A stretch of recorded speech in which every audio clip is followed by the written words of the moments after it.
Good evening. I would like to acknowledge all the people here tonight and all the community members who attended last week's budget session. I appreciate the questions and the concerns that were given at the meeting and throughout this past week. It has given me a chance to clarify some of the things that perhaps weren't clear last week. I've been in education for 40 years because I love working with children and want to help them obtain the best education possible. I became an administrator because I wanted our North Country children to have the same opportunities that Richard District's children have. The quality of a child's education should not be determined by their zip code. And right now in New York State, that's what's happening, that's what's going on. When I was asked to come to Alexandria Central to become superintendent, I was ecstatic. I would be given the opportunity to work with this staff and be part of moving a good district forward. Academically, it would allow me to have a positive impact on new groups of students, instructional staff, non-instructional staff, and the community, becoming a new family. It would give me an opportunity to work at the same school that my mother and father graduated from, where most of my family graduated from, and where I still have family members attending. I'm proud to be part of the A.C.S. family. I care deeply about this school, about everyone in it, about the bus drivers, about our cleaners, our financial staff, our support staff, our instructional staff, our non-instructional staff, our administrators, and of course our children. I don't want to see anybody, any of these folks, lose their jobs, and I don't want to see our children lose any programs. No reductions? No reductions. If you look at this slide, do you have the laser? Mm-hmm. Okay. If you look at this slide, when we looked at our revenue sheet, you can see that we have $836,000 that we have to make up. When I saw this situation, it clearly dictated that the board and I have a very, very difficult job to make up those differences. I would like to talk about two programs, and I'd like to talk about people that we have added to enhance our A.C.S. family and programs since I have been here. I won't take sole responsibility for any of these additions since we are a team and a family, and that's how we have to work to make things happen. One of my first priorities actually was to straighten out what was going on and problems that we had with our Students with Disability program. But when we hired Mrs. Mulford, I asked her to look into, we had to have a pre-K program for our students here at Alexandria Central. We have found dramatic benefits for our youngest students as this program has been highly successful in introducing basic readiness and social skills to these children. It was a program that we didn't have and a program that our children at Alexandria Central deserve. In addition, we've been able to identify more of our children with special needs to receive services earlier than would otherwise have happened, which also allows them to have these services paid at county expense and not at our expense. An additional factor is the financial benefit that we received. When we first started our program, we received $54,000.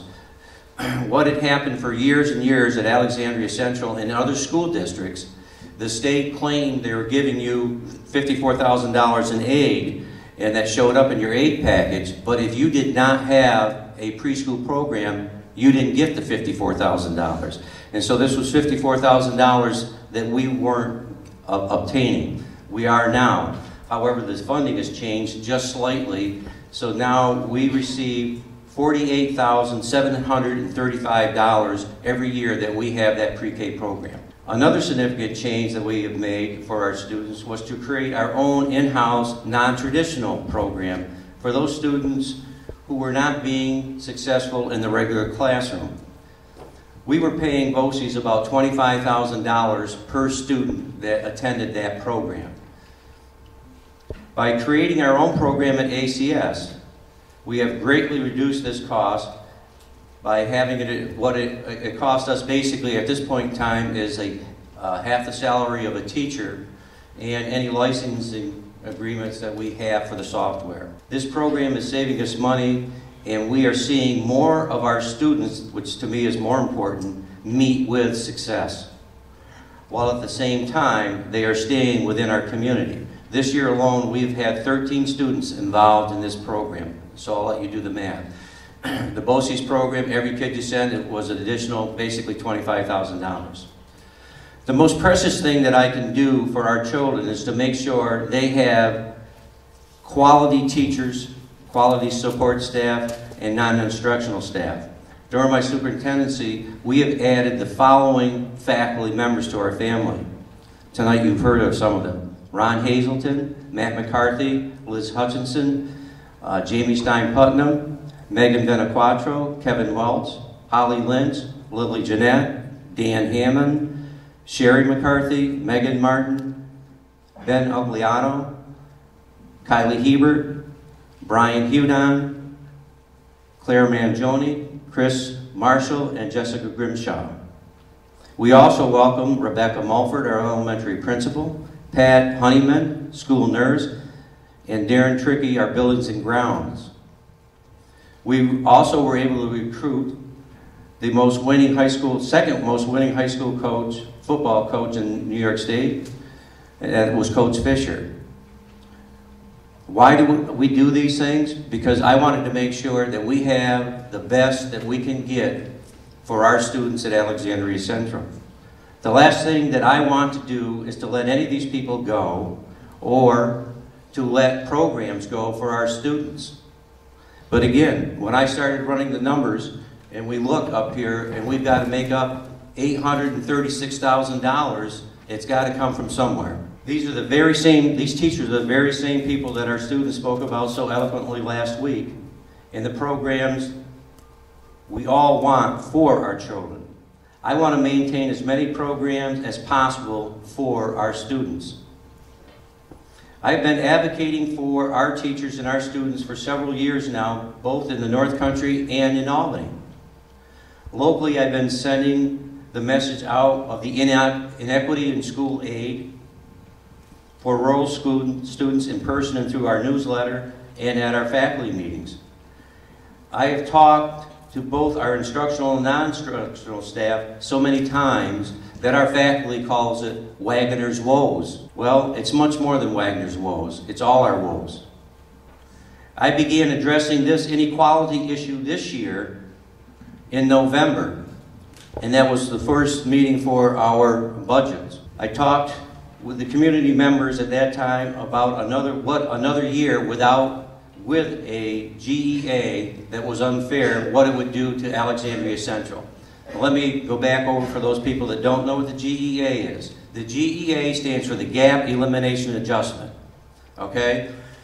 This is the governor, the legislators, whoever you want, reaching in our pockets, if you will.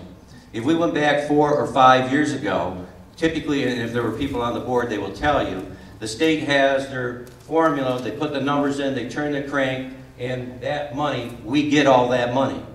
Starting with the GEA, what happens is they still do that same thing with the formula, but now the governor has a second formula that comes in, he turns the crank, and he says, this is the money that I'm going to keep from Alexandria Central so I can balance my budget and put these people up in front of you as the bad guys and me.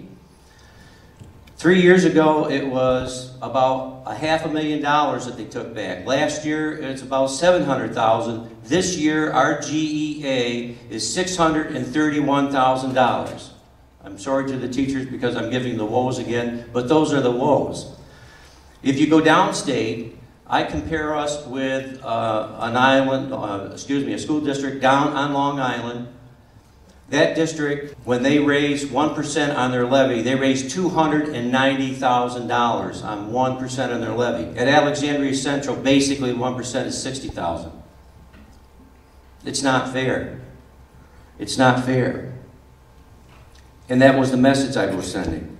I started in November. December 5th, I went to the Alex Bay Fire Department because I could only get 8 people at our meeting here at school when I was talking about this issue. I said, I got to go to where they have a captivated audience, and they were foolish enough to let me come in. I had lots of people at the Bay Fire Department, gave them that issue. That was December 5th. On January 16th, I went to the Redwood Fire Department. On February 6th, I went to the Plessis Fire Department. On February 23rd, I even talked the American Legion into letting me come in and give them the story. And on March 5th, I talked to the Alex Bay Rotary Club.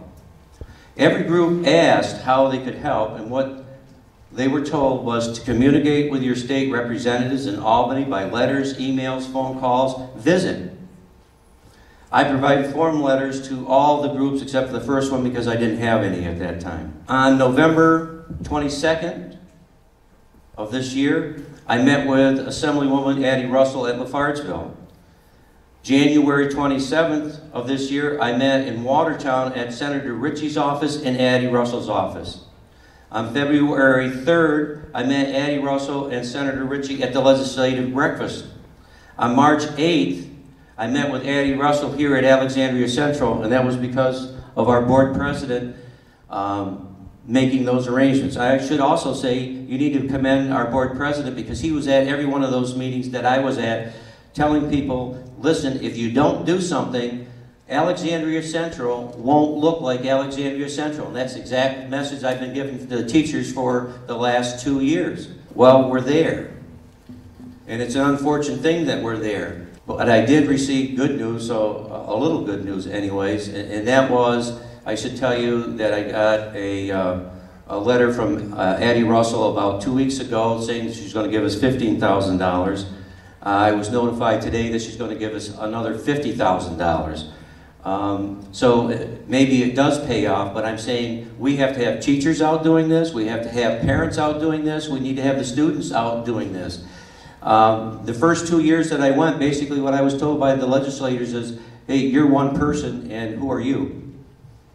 We all have got to do this, ladies and gentlemen.